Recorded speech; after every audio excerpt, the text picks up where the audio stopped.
Today we're going to take up a question that has been, for the past, well, nearly 20 years, probably the most active, to many the most stimulating aspect of Civil War scholarship. How did the Civil War affect civilians? What were the social impacts of such a massive experience? How could you mobilize societies on this scale without profoundly changing people? What did it do to gender relations? What did it do to the meaning of race? We've already begun to deal with that question in some depth.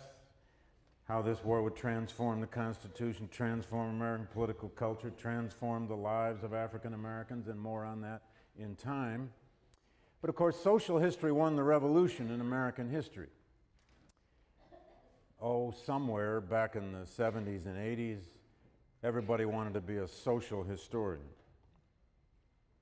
When I arrived at Amherst College circa 1989 to teach, there was something in what was known as the Pioneer Valley, the 5-college consortium, a social history working group.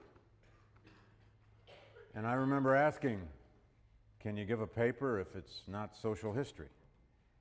And the answer was, sure. Social history won a sort of methodological struggle over how to do history. What is the meaning of the past? And you all know that by now, whether you think about it that much or not. Social history brought us the history of women. It brought us a revolution in scholarship in the study of African Americans. It brought us a revolution in the study of class. It taught us how to study social groups in historical time. It's taught us how to study ordinary people.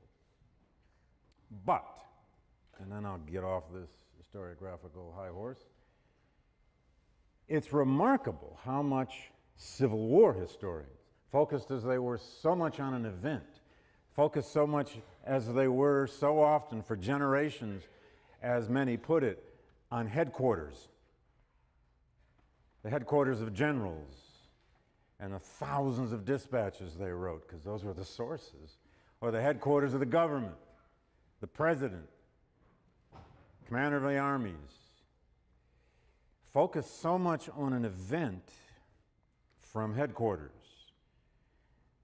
A social historian came along in 1989. He wrote a relatively short little essay in the Journal of American History that became the title essay of a book of essays. It came out a year later. It was by Maris Vinovskis, a numbers-crunching, hard-boiled social historian who used to argue, if you can't count it, it ain't history. He wrote a little essay, said, have social historians lost the Civil War? His answer, of course, was yes. And he showed very carefully, by looking at a few New England towns, that old tradition of studying in microcosm New England towns, which colonial American history had been doing for a generation or two. He showed that there are all these towns all over New England, small and relatively large, that had lost half of their men between the age of 18 and 45 in 4 years of war. He went to some local records and he discovered some of those towns had lost 60% of their male population. He looked a little closer and he saw that the whole idea of occupations in those towns got completely redefined, at least during the war years, because the men were all gone. He started to count widows and count orphans. And by God, you could count these things. You could measure. How many widows were there in Newburyport, Massachusetts? How many widows were there in Bangor, Maine? You could count it.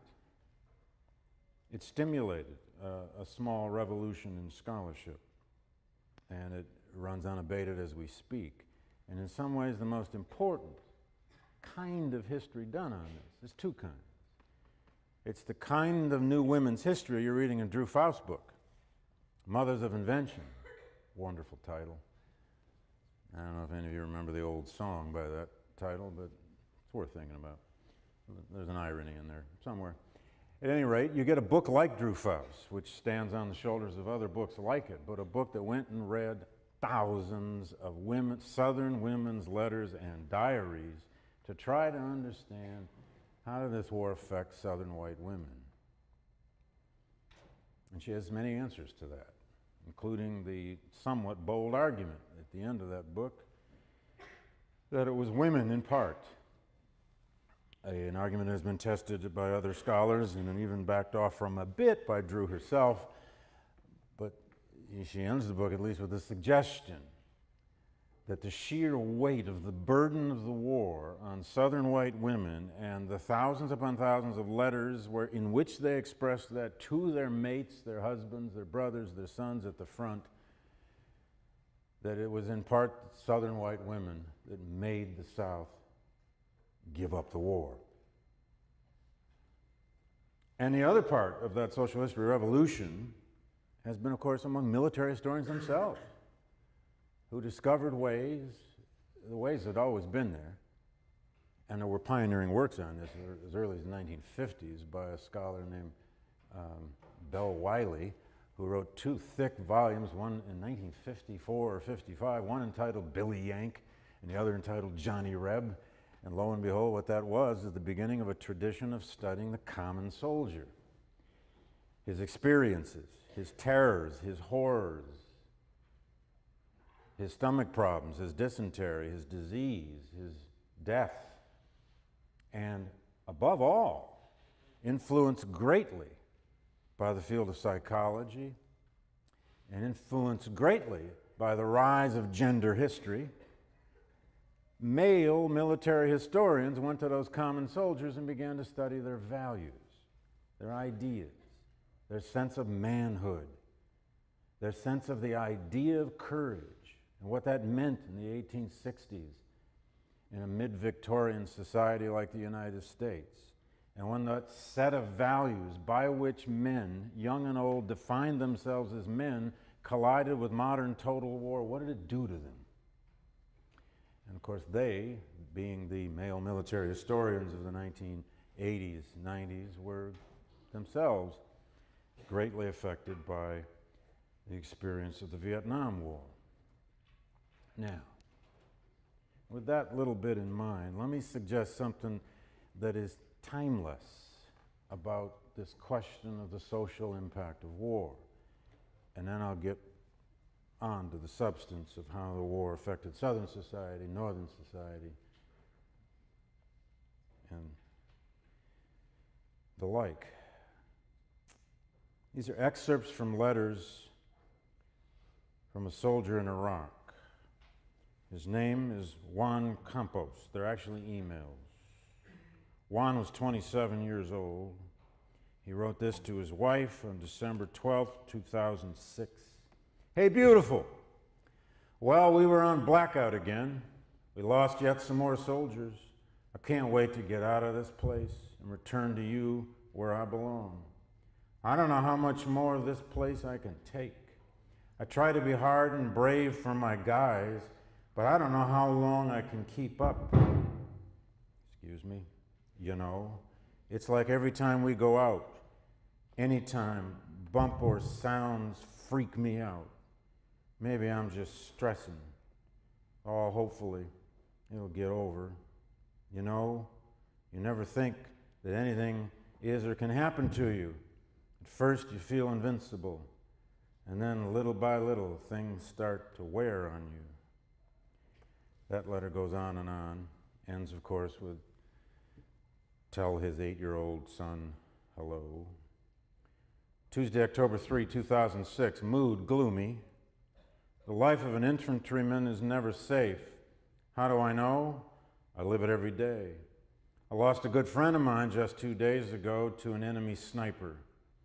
The worst feeling in the world is having lost one of your own and not being able to fight back. The more I go on patrol, the more alert I tend to be, but regardless of the situation here in Iraq, is that we are never safe. No matter the countermeasures we take to prevent any attacks, they seem to seep through the cracks. Every day a soldier is lost or wounded by enemy attacks. I, for one, would like to make it home to my family one day. Pray for us. Keep us in your thoughts, for an infantryman's life is never safe. December 15, 2006. My only goals are to make it out of this place alive, and to return to you guys and make you as happy as I can. Sergeant Campos was killed in the spring of 2007 by an IUD.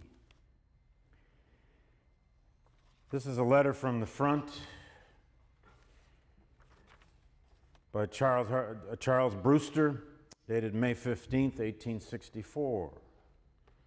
There's a timelessness to what soldiers write from war, and there's a timelessness to its social impact. Brewster, as you may remember me telling you, was that soldier from Massachusetts, lonely and confused, feeling worthless. Joined the Union Army in the 10th Massachusetts in April of 1861 and served out the entire war and managed to survive. I wrote 260 quite incredible letters. This is the middle of the Spotsylvania campaign, arguably the worst constant daily trench warfare of the Civil War. He's the adjutant of his regiment, and therefore he has to record all of the casualties, just like Sergeant Campos describing in his war, sort of one a day. But this was war that was killing people by the dozens. He sends his latest report. Our regiment suffered terribly in the fight the other day, losing 6 officers wounded and 8 men killed, plus 34 wounded that we know of, besides probably a good many that we do not know of, and from 12 to 20 taken prisoners. This makes a grand total of 13 officers killed and wounded, and 24 men killed, 135 wounded, and 46 missing, making 218 officers and men in 12 days. The regiment is reduced to 150 muskets, and at this rate, there will be none of us left to ever see Richmond. That regiment would, by the way, within about a week and a half of that, be mustered out because they had insufficient men to serve.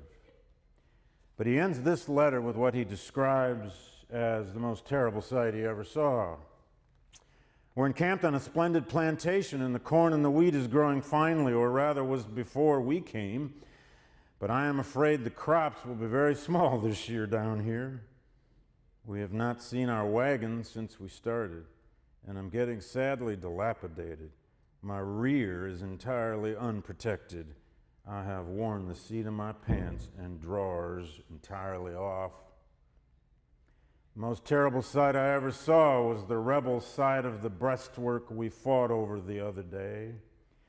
There was one point on the ridge where the storm of bullets never ceased for 24 hours, and the dead were piled in heaps upon heaps, and the wounded men were intermixed with the dead, held fast by their dead companions who fell upon them continually, adding to the ghastly pile of men. The breastworks were on the edge of a heavy oak woods, and large trees 18 inches or more in diameter were worn and cut completely off by the storm of bullets and fell upon the dead and wounded rebels. Those that lay upon our side in the night when the trees fell said that their howlings were awful when these trees came down upon them. When I looked over in the morning, there was one rebel sat up praying at the top of his lungs, and others were gibbering in insanity. Others were groaning and whining at the greatest rate, while during the whole of it, I did not hear one of our wounded men make any fuss, other than once in a while one would sing out, "Oh," when he was hit. But it is a terrible, terrible, terrible, 3 terribles business to make the best of this. Oh, it doesn't really matter what war you're talking about. Charlie Brewster's descriptions could have been along the Somme in World War I. They could have been somewhere in the Battle of the Bulge of the Second World War. They could have come from Da Nang, and they could have come from the north of Baghdad, as it always says, or near Basra, or outside Mosul. So what is tragedy? What is tragedy in relation to war? How do we understand tragedy through this prism of the social impact of war? I think you only ultimately really do understand it by leaving headquarters, by leaving the general's dispatches, by leaving even Abraham Lincoln's magnificent prose and trying to see it through ordinary eyes, ordinary women, ordinary men. Tragedy is one of those words that we, especially Americans, tend to use haphazardly. It's a pet peeve of mine, but it's probably just my problem. Every plane crash is a tragedy. A car accident is a tragedy. We stub our toes and we call it tragic. A tragedy is something we ought to see through the book of Job. We ought to see it through Shakespeare's characters. We ought to see it, we ought to go back at least as far as Euripides and the Trojan women. What does Hecuba do in the Trojan women but sit in a ghastly scene of an utterly destroyed city? All of her men are dead, and she sits wailing to the sky on a stone, crying, "How can this be?" That's tragedy. We should see tragedy through Hecuba, or all those women in Drew Faust's book. Tragedy can be raw, it can be pointless, it can be utterly unbearable, it can be a dead end with no exit. Sometimes it is just seemingly fated horror.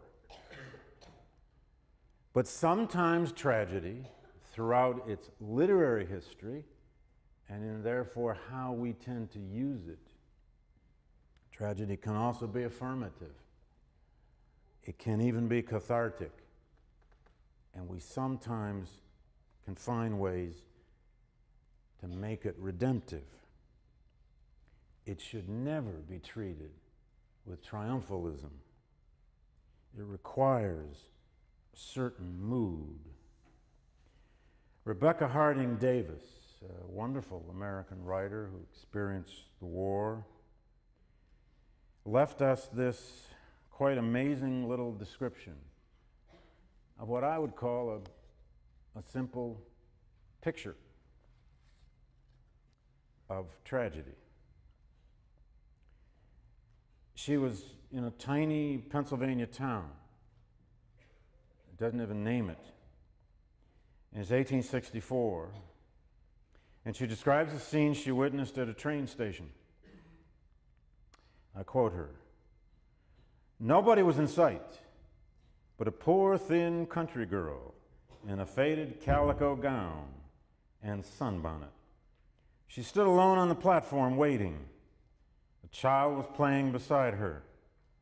When we stopped, the men took out from a freight car." Davis was on the train, forgive me. "The men took out from a freight car a rough, unplaned pine box and laid it down, baring their heads for a moment. Then the train steamed away. She sat down on the ground and put her arms around the box and leaned her head on it. The child went on playing."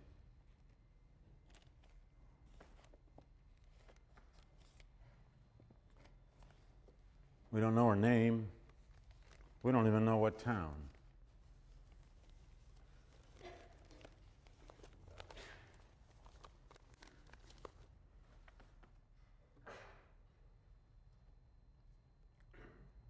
Between 1862 and 1863, life insurance policies in America doubled, or the purchase of life insurance policies doubled. Between 1861 and 1865, only 2 books were published in the United States on anything resembling the idea of the afterlife. During the war, as utterly consumed as Americans became with death, they weren't writing yet about heaven. But between 1865 and 1876, no less than 80 books were published on the idea of afterlife, of a heaven. Americans, as never before, were trying to invent a heaven. And the best-selling book in the United States in 1868, and it was for a few years after, was a book by Elizabeth Phelps called The Gates Ajar. It's a bizarre but fascinating book about what heaven actually is and what it looks like and what you do when you get there and the compartments it has and the rooms it has and who you'll see, especially all those dead soldiers. The Gates Ajar was a massive bestseller. It rivaled Uncle Tom's Cabin, at least for the first year. All right, I'm going to leave you there for the moment. And one should never use the New York Times, the first draft of history, as a historical source, but I just did it. So, anyway, gosh.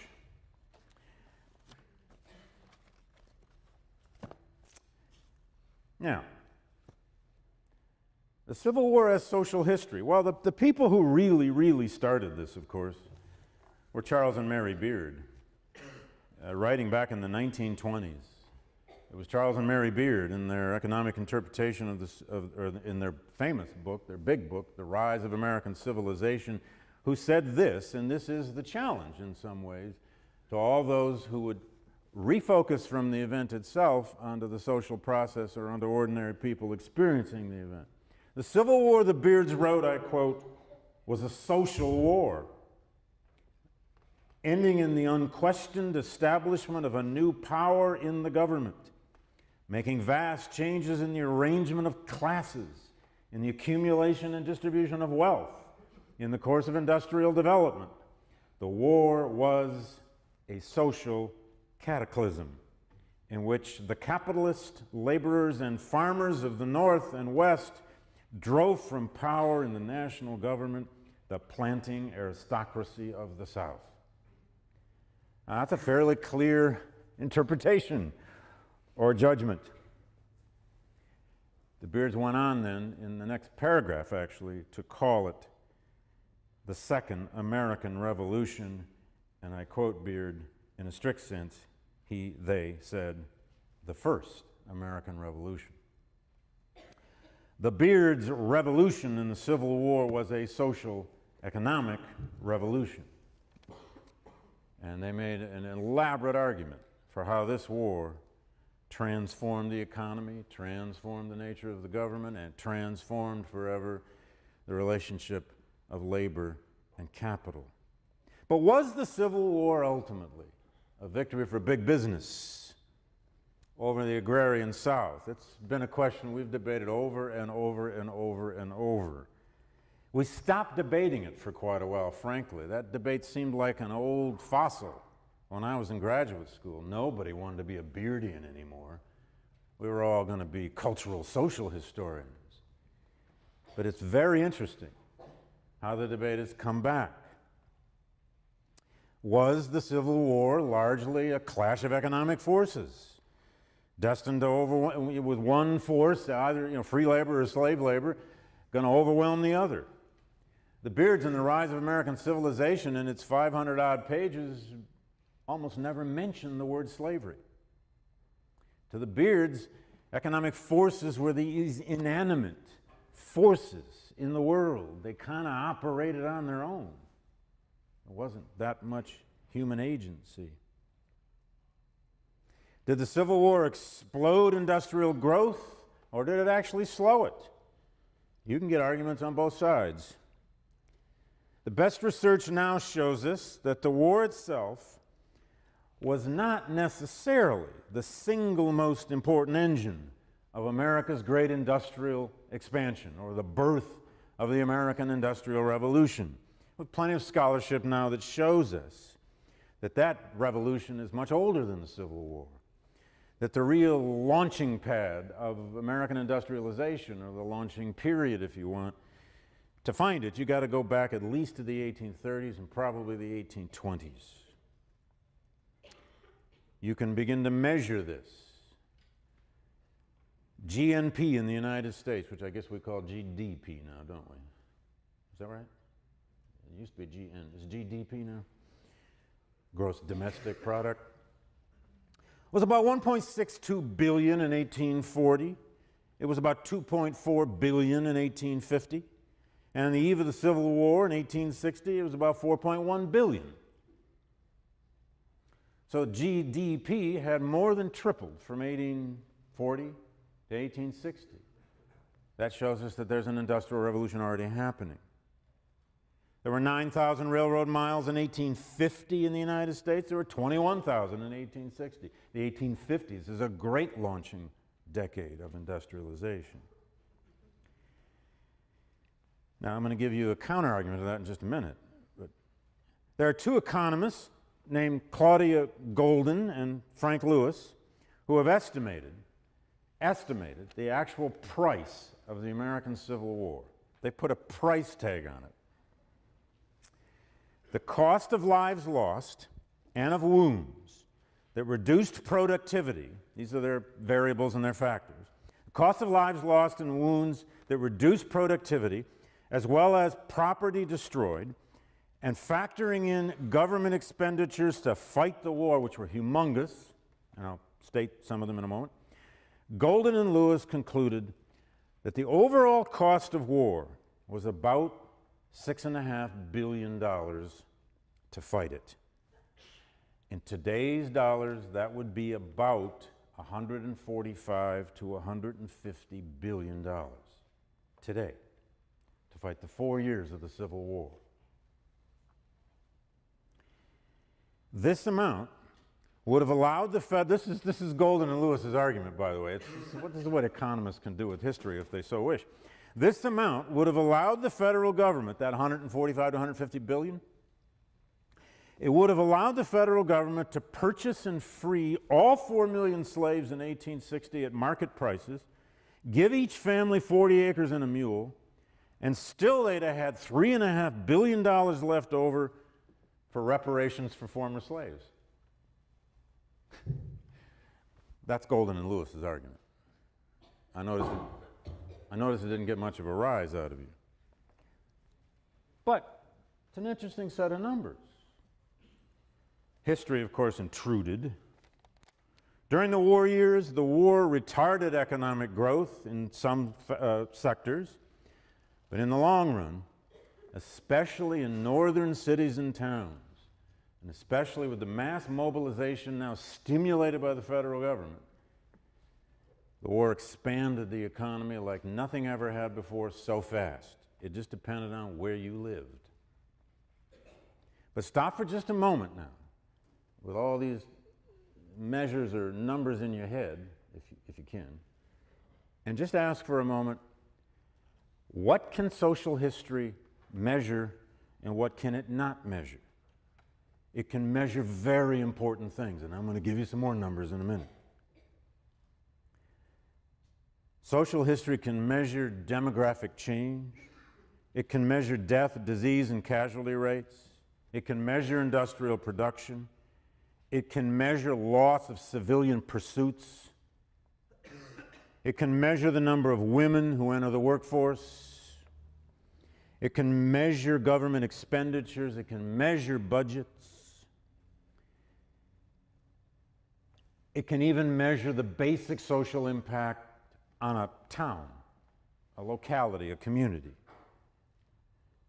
And we now have a number of these wonderful micro-histories of southern towns, northern towns, Midwest, and so on during the war.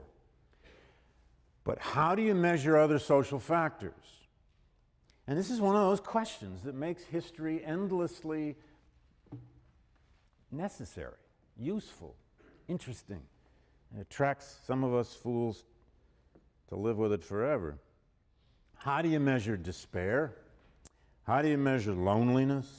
How do you measure the dislocation and fear of widows? How do you measure the suffering of soldiers from wounds and disease? How do you measure the loss of a sense of home, of dislocated worlds? How do you measure nationalism, patriotism? Sometimes we can find some measures of that in morale studies. How do you measure the psychological damage of combat on the human psyche? How do you measure the fracturing of marriages and relationships by war? How do you measure home front worry?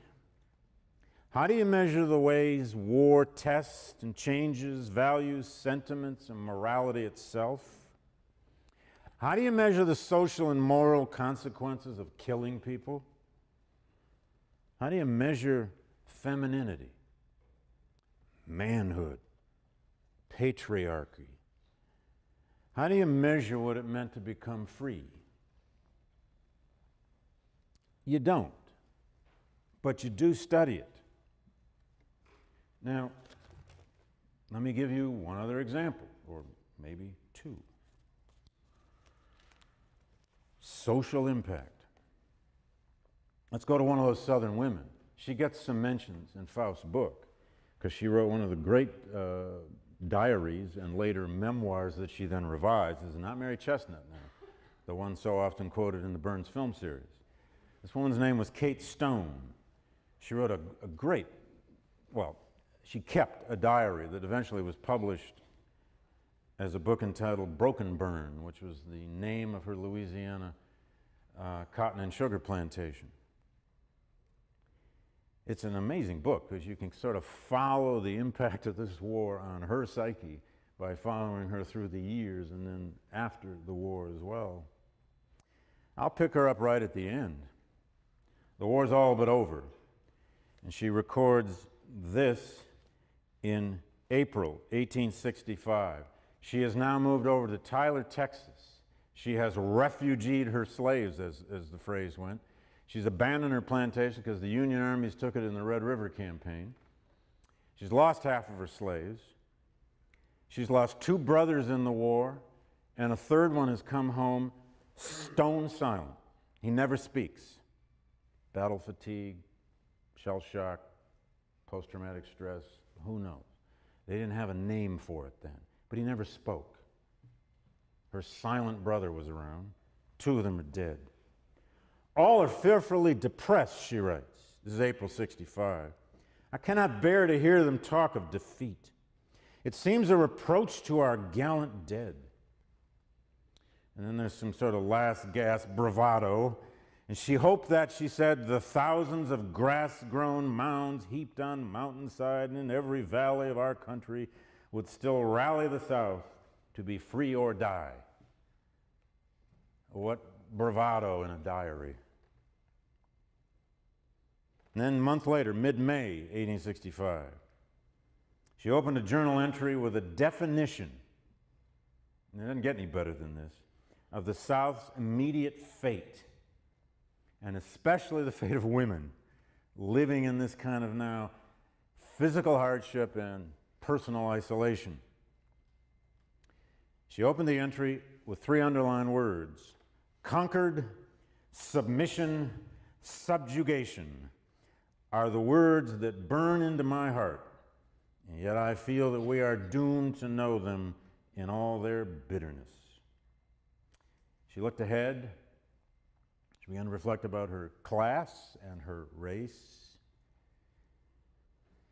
And then she said they, the white planter class of the South, would now become what she called slaves. Quote, yes, slaves of the Yankee government.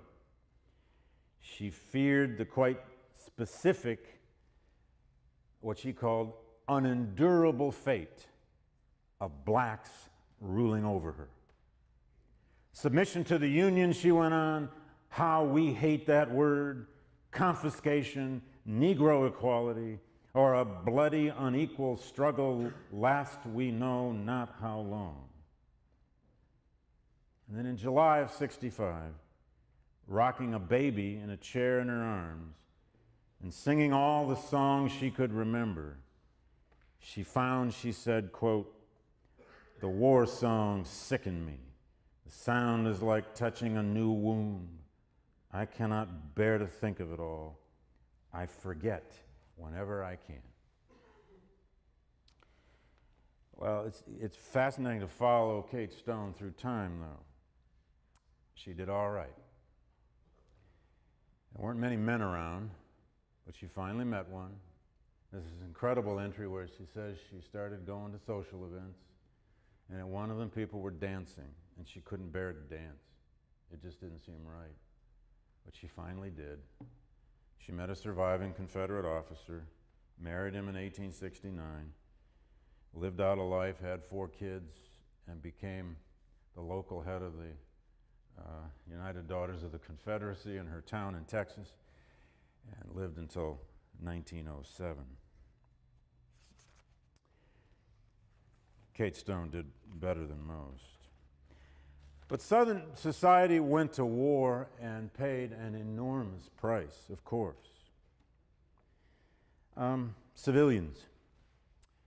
Civilians were ultimately, in some ways, the strength behind the armies. This war was, to some extent, lost on the home front, for the South in particular. Having said that, you can say on the other side, in some ways it was won on the home front in the North because of industrial production, because of sheer numbers and resources. But it's worth remembering here that the Civil War happened to Southerners more than it happened to Northerners. Only a small portion of this war was actually fought on Northern soil. The Confederacy failed ultimately to solve the problems of the home front. Just think of a list. And this is not to condemn them. This was their challenge. This is the risk they took. This is what they risked with secession in 1861. The problems of the home front they could not ultimately solve in the midst of this massive, enveloping, 1,000-mile front war surrounded by a naval blockade. Money supply, transportation, agricultural production, developing small industry, creating a national bureaucracy that could be efficient, maddening shortages of foodstuffs, clothing, and about everything else it takes to keep armies in the field, class frictions, social disintegration, and last but not least, slavery. What to do about slavery, particularly once it comes under pressure in 1862, and then after the Emancipation Proclamation, which announces the purpose of the war now is to destroy slavery. What does the Confederacy do? We will come back to that directly in terms of the Confederate government's policy on a kind of emancipation late in the war in 64 and 65. The South did undergo some rapid economic expansion. A remarkable economic expansion. In fact, if you read the sections on this in Jim McPherson's Battle Cry of Freedom as background, he has some glowing things to say about just how effective the South was in producing cannon, for example, at the Tredegar Iron Works in Richmond. They had 3,000 slaves working in the largest industrial plant anywhere in the southern states by 1863, producing, by and large, their own weapons. The naval blockade of the Union Navy was not very effective at first, but it was ultimately crippling by the latter part of the war. The estimate is that about 5 out of 6 blockade runners, these ships running the blockade, got through between 1861 and 62, but by 1864 and 65, only about 1 of every 2 attempted blockade runners ever got through. There was widespread devastation of staple crop agriculture in those parts of the South where the Union armies moved in. Charlie Brewster just described those cornfields of central Virginia. A Union army near southern crops meant the crops were gone in 24 hours.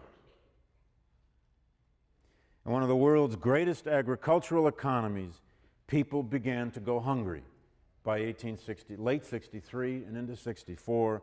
bringing about major bread riots in cities like Richmond, Charleston, South Carolina, and other places. With more than 500,000 white men leaving agriculture across the South, it seriously reduced productivity. And then as slavery began to dissolve, slowly but surely, this, of course, disrupted production, at least in about a third of the South's agricultural land. The occupation of Louisiana, for example, early in the war, as early as '62, brought the sugar industry to the edge of extinction. And by the war's end, only about 15% of Louisiana's 1,300 sugar estates were operating at all. The great sugar plantations of Louisiana were in almost utter ruin by the end of the war, especially after the Red River Campaign of 1864. Tobacco was in shambles as the Union armies moved through Kentucky and Tennessee quite early in the war. And rice along the coast of South Carolina was devastated by Union occupation as early as '62 and '63. And then there was the South's decision, Jefferson Davis's decision, to engage in a cotton embargo. That is, they took cotton off the world market. And we'll say more about this when we deal with questions of Confederate defeat and in terms of their foreign policy. But the policy by 1863 of the Confederate government was to take cotton off the world market, trying to pull an OPEC. Trying to do with cotton what the OPEC countries in our lifetime have tried to do with oil. Pull it back, make the world demand it, and maybe make the Brits come in on your side. It totally backfired. And it was a total economic disaster for the South. The production of cotton in the Confederate States went from about 5 million bales in 1860 to about 250,000 in 1865. Now, Confederate fiscal policy was also a disaster. Not until 1863 did the Richmond government enact any kind of comprehensive tax law. Taxing was not very consistent from the federal level with the way the Confederacy was itself born. Even then, when they tried to pass a comprehensive tax law, the Confederacy derived in the end only about 7% of its revenues from actual taxation. The rest came from borrowing money from abroad, sale of bonds, which is about 25% of their budgets, impressment of provisions from Southerners themselves, about 17%, and in the end, about 50% of all money in the Confederacy in its 4 years of existence was printed paper money, which became inflated at ridiculous rates rapidly. Now, so much more could be said here, especially about this dissolving institution of slavery and how it affected the South. But let me spend the last 5 minutes on the North, which is a very different story. It's a more successful story. It's a more progressive story in the literal sense. And it is rooted in a particular kind of political vision that Republican Party brought to the federal government. Before the Civil War, the federal government did little more than deliver the mail, by and large. It's about all it did. It collected modest tariffs, and it conducted foreign policy. But by the surrender at Appomattox, a great deal had changed in 4 years. Thousands were poised to spread across the continent with the Transcontinental Railroad. Businesses had begun to operate on a national scale with massive new marketing plans and full-time marketing people. Higher tariffs would bolster domestic manufacturing.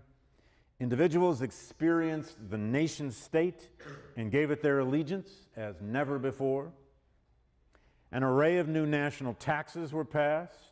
The currency was nationalized. The federal government distributed public lands, chartered corporations, and would enforce black freedom with state or national authority. And states' rights, at least for the time being, was dealt nearly a death blow temporarily. War enabled the Republicans to pass sweeping visionary legislation born of a certain worldview. And that worldview basically is captured in what the economists of the time, political economists of the time, like Matthew Carey and others, called harmony of interest. This is the idea that in a capitalist economy you could bring labor and capital into harmony if you kept labor free and the economy free all at the same time. It was the belief that labor and capital could be friends. It also depended on an activist, interventionist federal government, and that is exactly what the Republicans created, in part out of necessity of the war and in part out of the fact that they actually believed in it. And it's going to bring about a great deal of constitutional innovation and economic experimentation. Here's what they did. In finance, in agriculture, in taxes, in building railroads, and in emancipation, at least those 5 major categories, the Republican Party transformed the United States federal government. They began by first selling war bonds. The Treasury needed money to fight the war. The cost of the American Civil War to fight it, just for the Union government, by 1863 was approximately $2.5 million per day. That's more than the federal government had spent in some decades before the Civil War. Now that's a financial revolution. How are you going to do it? How are you going to produce all this money? They began selling bonds to banks and financiers. In 1862, about $500 million in bonds were sold at 6%, payable in 5 years. Buy a bond, support the war. The government then chose, hired, invited from the private sector the Philadelphia banker J. Cook, and enlisted him to lead this federal bonds financing program, and he did lead it aggressively. The whole idea here was economic nationalism, to invest the citizen in the fate of the Union by making them pay for it.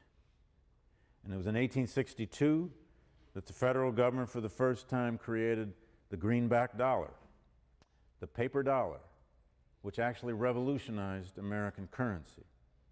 Financial markets went up and down during the war depending on battlefield success or failure.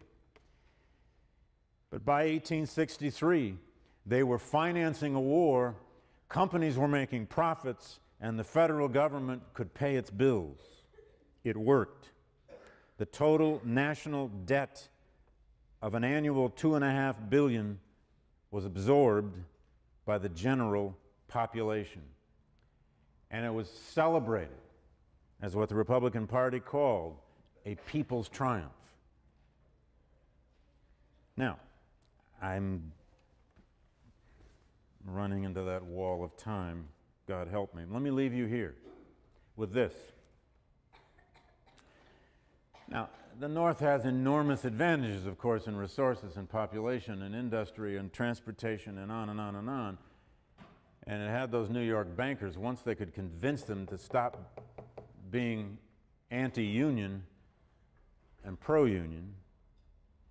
But what came out of this was a revolutionary set of legislation that only wartime could probably have produced. The Homestead Act in the West, the Transcontinental Railroad, the Morrill Act of 1862, which was the Land Grant College Act, which created agricultural colleges across the country by federal money. In fact, last week I gave a lecture at my alma mater at Michigan State, and just outside the lecture hall where I lectured was a copy of the original handwritten Morrill Act.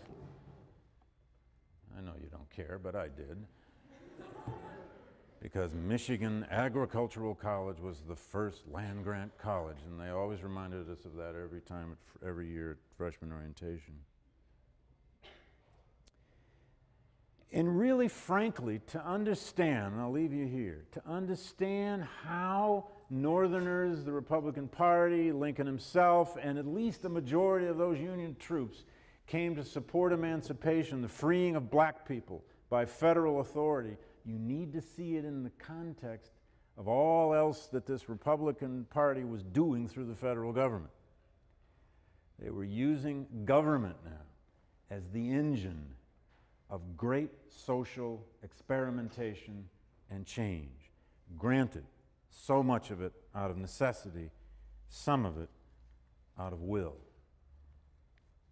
I'm going to return to this story a little bit on Thursday as we move toward the question of why the North wins this war.